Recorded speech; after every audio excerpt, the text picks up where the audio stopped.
Well, today I'm going to give you 6 tips that can help you on your demo sessions. Yes, if you want to be hired in an English school, you will definitely need to show your teaching skills to the supervisor or the manager of that school first.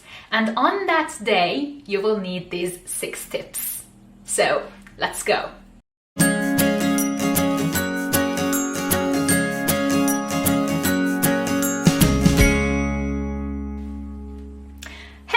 Everybody, and welcome to another episode of English with Sarvi. Before we begin, remember that this video is going to be suitable for those who've sat on a real TTC, a teacher training course, and now they're getting themselves ready for the demo session. It's not going to be useful for you if you don't know the basics of teaching. Now, having said that, let's begin. Number 1, lesson planning. Well, the first thing you need to have is a lesson plan. A lesson plan is like a shopping list for you when you want to go grocery shopping. If you don't have a shopping list when you go there, nobody will ever judge you. But without a lesson plan, you're somehow doomed. Because in the first couple of years when you are a teacher, you can get overwhelmed easily. The heat will come at you. If you are a kids teacher, like you're working with young learners, you can get pretty excited, in their classrooms because of their energy. So you may lose the track of time easily. And with adults, let's say that it's the same. You want to show off your fluency, your range of vocabulary. And yeah, you will just look at your watch and see that, oh my God, this session is finished and again, I'm behind schedule.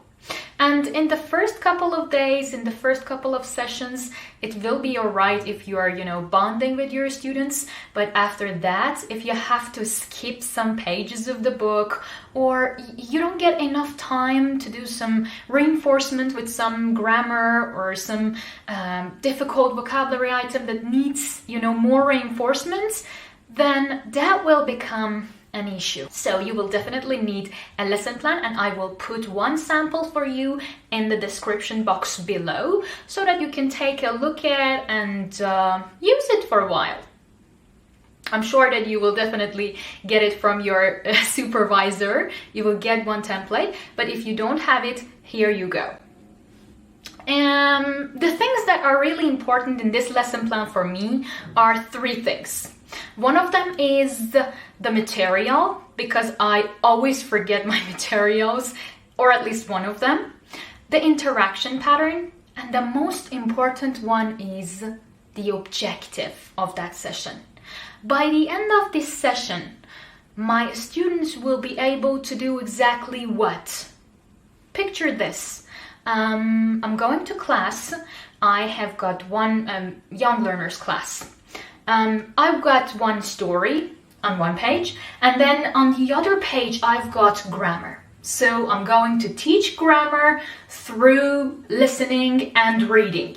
It is usually like that, at least with Academy Stars or Family Friends book series, it's like this. Now, what will my students be able to do by the end of this session? Can you answer that?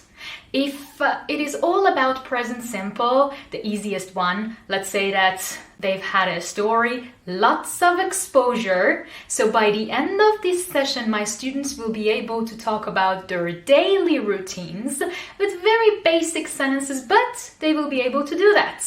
So that's your objective. Now about interaction patterns.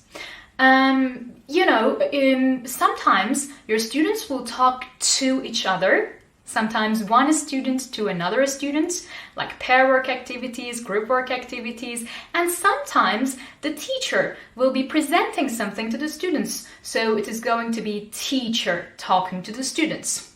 So why do we exactly do that? Why do we write that down?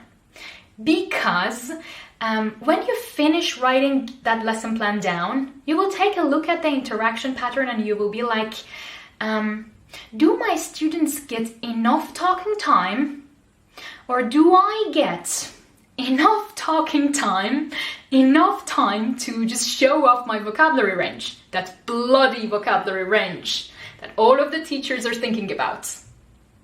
Okay, just kidding. The second thing which is important is very simple. Take notes. When you see your trainer, usually trainers start with a demonstration themselves before they start analyzing things. Or at least we did it like this. I did it like this. It was the most proper, suitable way for the trainees to understand what exactly they were doing and what we expected them to do. So we're not going to discuss whether it was the right way to do it or not, but because they usually start with a demonstration, just write down all of the steps that you can see. Sarvi took us to another classroom. She pretended to be a dog and she started barking. It was like a zoo. We had pictures of animals all around us, and then she made us make the sounds of the animals. She made us close our eyes and do this and that. And this way you're going to remember everything when you're writing your own lesson plan. Don't trust your brain to be able, to remember all the steps in order. Write down everything so that you can remember them easily. Yes, recording everything on a voice recorder can be suitable too, but I don't know if all of the trainers will, let you do that. If they let you do that as well. It is gonna be perfect. Believe me, that supermarket you're going into is a big one, and without that shopping list that we talked about right now, you're gonna get lost. So you will need all the help you can get. Tip number 3. I want you to use your imagination. I want you to think about what could go wrong during the session. Anticipate problems. A demo session is just like a fire drill. In a fire drill, what do you exactly do? You make your students ready for fire, a real one. You tell them about the exits, how to escape, how to follow your instructions in case of fire. So just for a moment, forget about being hired in that institution or school and just think about whether you will really make a good teacher or not. I don't know. Ask other teachers. Ask your friends for advice. Get a consult. Find teachers on Future Learn's website. There are tons of them in there. Mingle, talk, see what they think about your lesson plan before your demo session, and make yourself ready. Now, let's see what could really go wrong in a classroom that is not related to language acquisition. Yes, we've got a lot of other things that are related to skills. We're not going to talk about that right now. But apart from that, many other things could go wrong in a classroom. Like, for example, the fact that I always forget about my flash memory. Almost always, not always. My markers. And what if they don't like me? What if I don't know the meaning of a vocabulary item in English? What if they don't trust me? What if they know that I started teaching yesterday? Yes, these are all the things that could go wrong. Now, what good can come out of this if I write these down? It's just gonna, make me sad or make me stressed. I'm not a pessimist here. I just want you to make this a habit of yours, to write down the problems, the things that could go wrong, so that from the session after that, you're not going to have to face that. And you will be used to having less mistakes, less problems in a classroom.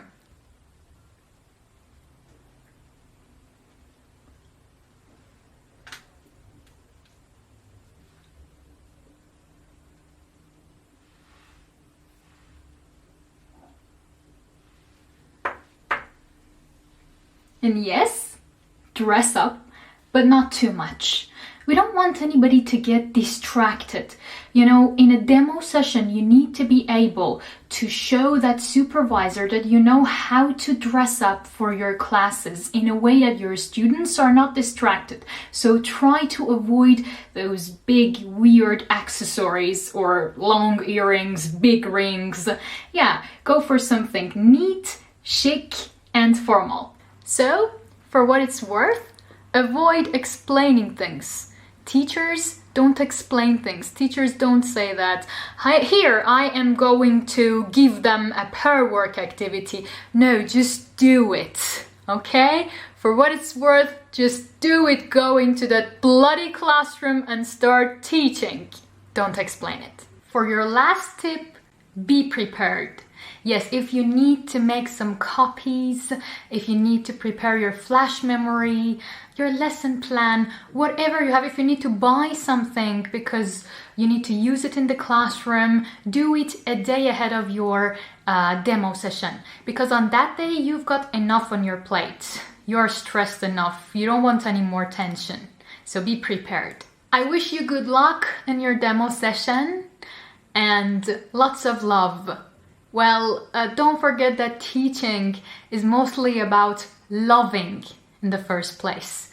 The money is not like huge, millions of dollars, no, but the love is like a sea or the sky. Yeah, like a lot. Before you go, remember to subscribe to my YouTube channel, like this post, like this video, share it with your friends, and I love you. Bye bye.